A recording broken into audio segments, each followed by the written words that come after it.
আজকে আমরা আপনাদের কাছে একটি কোশ্চেন জিজ্ঞাসা করব, যেখানে আপনি লক্ষ টাকা বাঁচাতে পারেন। এসআইপি কি সত্যিই কাজ করে, নাকি এটি সম্পূর্ণ একটি মিথ? যদি আপনারা আমার মতনই এই কোশ্চেনের উত্তর খুঁজছেন, তাহলে হয়তো এই ভিডিওটির মারফত আপনাদের চোখ খুলে যাবে। তো হ্যালো বন্ধুরা, আমি কথা বলছি প্রীতম। আজকে আমরা এই ভিডিওটির মধ্যে এমনই একটি কোশ্চেনের উত্তর খোঁজার চেষ্টা করব, যেটি হয়তো অনেক ইনভেস্টরদের মনেই ঘোরাঘুরি করে, কিন্তু এই কোশ্চেনের উত্তরটি কোনো একটি অজ্ঞাত কারণবশত তারা ইগনোর করেই চলে। এসআইপি, আপনি হয়তো শুনে থাকবেন, বিভিন্ন টিভি অ্যাডসেও দেখায় যে এসআইপি করুন এবং আপনি করোড়পতি হন। তো এটি কি এতটাই সোজা? যদি সত্যি কথা জিজ্ঞাসা করেন, একদমই নয়। কারণ এসআইপি শুরু করা কিন্তু খুবই ইজি। মাসের শেষে 500, 1000 কিংবা 1500, 2000 টাকা আপনি ইনভেস্ট করছেন এসআইপি এর মারফত, সেটি কিন্তু কন্টিনিউয়াসলি চালিয়ে যাওয়াটা কিন্তু সবচেয়ে বড় চ্যালেঞ্জিং।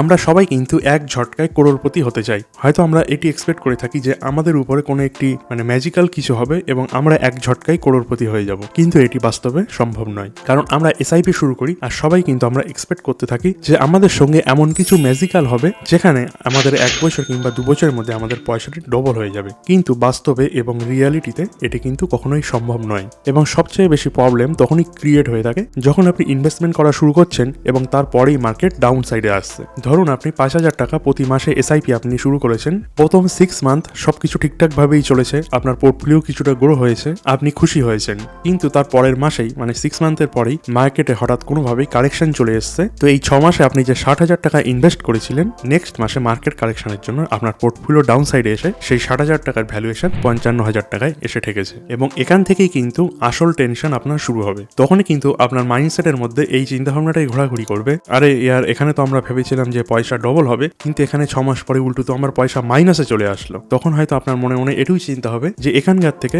এফডির মধ্যে ইনভেস্ট করলে কিংবা ব্যাংকের মধ্যে ইনভেস্ট করলে সব থেকে হয়তো ভালো হতো। সেখানে অন্তত পয়সা বাড়ুক না বাড়ুক কিংবা খুব কম মার্জিনে গ্রো করুক, আমার পয়সাটা মাইনাসে আসতো না। এবং ঠিক এই পজিশনেই এসে অনেক ইনভেস্টর এসআইপিটা ক্লোজ করে দেয়, কারণ তারা তখন এটিই ভাবে যে এটি সম্পূর্ণ বকওয়াস, এখানে কিন্তু কোনো রকম পয়সা হয় না। কিন্তু বন্ধুরা, এখান থেকেই কিন্তু রিয়েল গেম শুরু হয়ে থাকে। এসআইপির আসল ম্যাজিক আপনি তখনই দেখতে পাবেন যখন আপনি এর মধ্যে অনেকদিন ধরে পেশেন্স থেকে ইনভেস্ট করে যাবেন।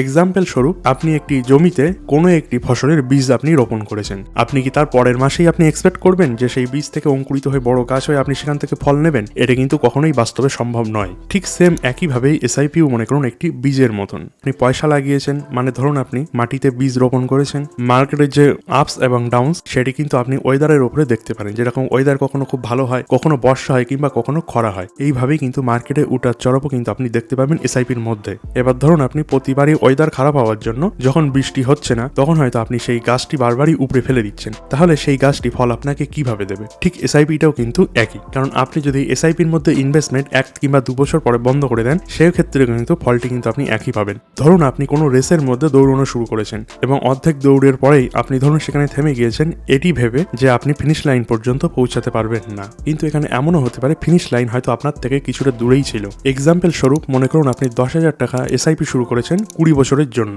আপনার টোটাল ইনভেস্টমেন্ট হবে 24 লাখ টাকা, এবং এখানে যদি আপনি 12% অ্যাভারেজ রিটার্ন আপনি পান, সেক্ষেত্রে আপনার এই 24 লাখ টাকা বেড়ে 1 কোটি টাকা পর্যন্ত হতেই পারে। এটি একমাত্র সম্ভব তখনই কম্পাউন্ডিং এর পাওয়ার, এর পাশাপাশি সময়ের পাওয়ারের উপরেই। এসআইপিতে আপনি সাকসেসফুল হতে গেলে দুটি কথা আপনার সবসময় মাথায় রাখা উচিত। প্রথম পয়েন্ট হলো জেদ। কারণ মার্কেট কতটাই উপরে আছে কিংবা কতটাই ডাউন সাইডে আছে, এটি কিন্তু আপনার দেখলে হবে না। কারণ এটি আপনার সবসময় মাথায় খেয়াল রাখতে হবে, মার্কেট যখন ডাউন সাইডে থাকে তখনই কিন্তু ইনভেস্টমেন্ট করার সবচেয়ে ভালো অপরচুনিটি। কারণ আপনি কম প্রাইসের মধ্যে অনেকটাই এনএভি কিন্তু আপনি পাচ্ছেন, যেটি মার্কেট যখন আপ সাইডে থাকবে সেখানে কিন্তু আপনি বেশি পয়সা ইনভেস্টমেন্ট করে কম এনএভি কিন্তু আপনি অ্যাকোয়ার করছেন। সেই জন্য এই জেদটা কিন্তু আপনার মনের মধ্যে অতি অবশ্যই থাকতে হবে যে মার্কেট চাই উপরে থাকুক কিংবা নিচে, আপনার এসআইপি কিন্তু কোনোভাবেই ক্লোজ করলে হবে না। এবং দ্বিতীয় পয়েন্ট হলো অনুশাসন বা ডিসিপ্লিন। আপনার এসআইপিটা আপনি অটো পাইলট মোডে অটোমেটিকই ছেড়ে দেবেন। প্রতিদিন যে আপনার পোর্টফোলিওটি আপনি দেখছেন, এই যে অভ্যাসটা, এটি কিন্তু আপনাকে ত্যাগ করতে হবে। মাসে একবার হয়তো আপনি চেক করতে পারেন, প্রতি মাসে একটি নির্দিষ্ট তারিখে আপনার ব্যাংক থেকে অটোমেটিকই যেন পয়সাটা কেটে অটো ডেবিটের মারফত যাতে আপনার এসআইপিটা কন্টিনিউ হতে থাকে। কারণ এখানে যদি প্রতিদিন আপনি আপনার পোর্টফোলিওটা দেখে থাকেন, এক্ষেত্রে কিন্তু আপনার টেনশন বাড়বে। সবচেয়ে ভালো উপায় হলো সেট ইট এবং ফরগেট ফরগেট ইট, মানে আপনি সবকিছু সেট করে দিয়ে আপনি ভুলে যান যে ওটি আপনার চলছে। এবং বছরে 1-2 বার আপনি আপনার ফান্ডটিকে খুব ভালোভাবে অ্যানালাইজ করবেন এবং যদি খুব প্রয়োজন পড়ে তখন কিন্তু আপনি আপনার ফান্ডটি চেঞ্জ করতে পারেন, কিন্তু কখনোই আপনি এসআইপি ক্লোজ করবেন না। এবং এর মধ্যে যদি আপনি আরেকটু অ্যাডভান্স লেভেলে যেতে চাইছেন সেক্ষেত্রে কিন্তু আপনি আপনার এসআইপির মধ্যে স্টেপ আপ এসআইপি সেট করতে পারেন, কারণ এখানে প্রতি ইয়ার আপনি আপনার এসআইপির অ্যামাউন্টটা হালকা অল্প অল্প করে বাড়িয়ে আপনার যে টার্গেট আছে সেই টার্গেট অ্যামাউন্টের কাছে আপনি খুব শর্ট টাইমের মধ্যে যাতে পৌঁছাতে পারেন। এক্সাম্পল হিসাবে ধরুন আপনি 5,000 টাকা প্রতি মাসে আপনি এসআইপি শুরু করেছেন, নেক্সট ইয়ার সেটি 5500 টাকা করে দেবেন, মানে 5,500 টাকা করে দেবেন, এবং তারপরের ইয়ারে আপনি সেটি 6,000 টাকা করবেন। এইভাবে কিন্তু আপনি স্টেপ আপ এসআইপির মারফত 500 টাকা করে প্রতি বছর আপনি বাড়াতে পারেন। শুধুমাত্র এই 10% এখানে ইনভেস্টমেন্ট বাড়াচ্ছেন, এটি লং টাইমে আপনার ইনভেস্টমেন্টটা 2 গুণ বাড়িয়ে দেবে।